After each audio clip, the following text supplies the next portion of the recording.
1621. The year of the first Thanksgiving celebration, and a date Elizabeth Credin can't stop thinking about. I'm 85 now. I know I will be 90. But all we can do is keep plugging. This Plymouth artist and a team of volunteers are telling the story of their community, one stitch at a time. This tree is working very well. They're using linen and wool and silk to illustrate history, from the early days of the Wampanoag people and the British Pilgrims all the way to that first Thanksgiving. It's an ambitious project created by the Pilgrim Hall Museum. There's going to be 20 chapters or episodes of the story. Each chapter is told in a single 6-foot-long panel. So at the end, there will be 120 feet of beautiful stitchery with a little basket there. Dr. Donna Curtin is the museum's executive director. She says the Plymouth Tapestry began as an idea in 2016.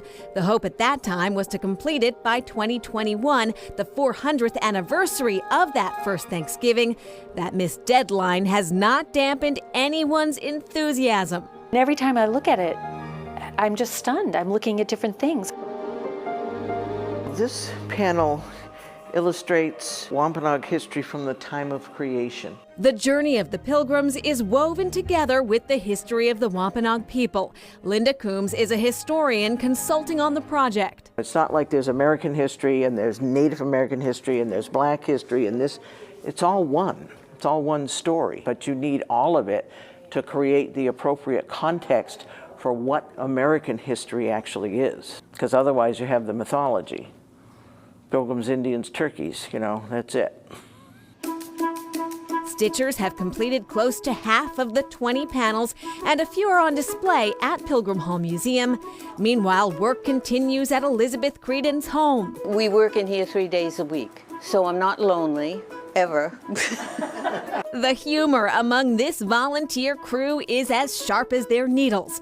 Credin says her stitchers are the best part of this project. Being with the people, the ideas they come up with, or the talent that each one would have. Credin's team praises her talent and dedication. She does all the research, all the breaking it down into workable units. I live 3 houses up. I walk my dogs at night and the lights will be on and I can see her bent over the tapestries. Each completed panel requires at least 1,000 hours of stitching, time that seems to disappear when the work is complete. Somebody holds it up, we all look at it, and you really can't believe you did it. I say that over and over again.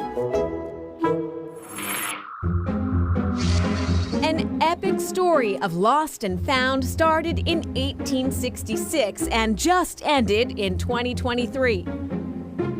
If I had chiseled over here and made a face off this way, or cut it in two down through here, that could have remained hidden forever.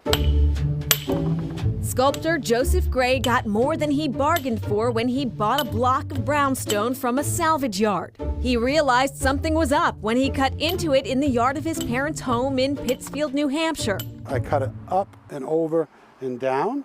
And as I was chiseling it, I could hear something here.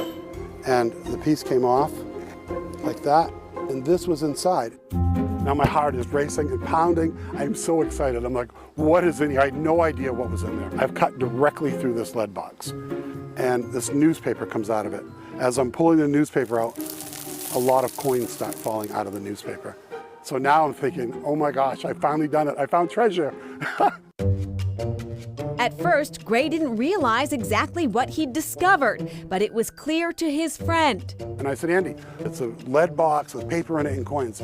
And he says, you know something, Joey? You found a time capsule. Among the contents, clippings from the June 13, 1866 editions of Springfield, Mass. newspapers and a few handwritten notes. Gray says his research shows the time capsule was likely in the Second National Bank building in Springfield. As for those coins, it turns out the coins were made by John Adams Bolin, and he was very well known for making copies of very rare coins. Now, I thought I had the rare coins, but it turns out there's a little dot that he'd put on them.